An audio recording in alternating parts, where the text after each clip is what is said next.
আমাদের বাগানে চন্দ্রমল্লিকা খুব সুন্দরভাবে ফুটেছে, অন্যান্য ফুলও ফুটেছে, সবগুলি গোবিন্দর হাতে লাগানো। বাগানে বসে আমি একটা কবিতা আবৃত্তি করছি। কবিতাটা আমি বোটানিক্যাল গার্ডেনে 1986 খ্রিস্টাব্দে লিখেছিলাম। কবিতার নাম নবরাগ।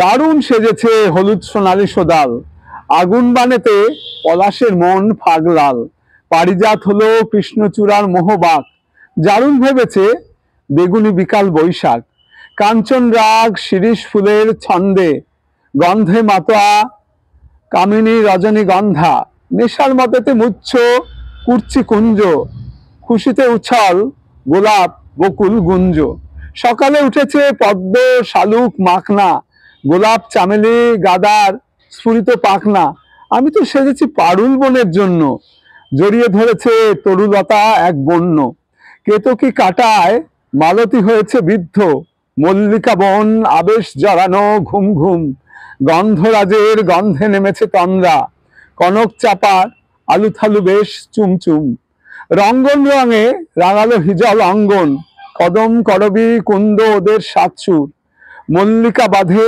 চন্দ্রকলার মেঘদার, ডালিয়া রঙেতে ঝর্ণা উতলা ফুলপুর।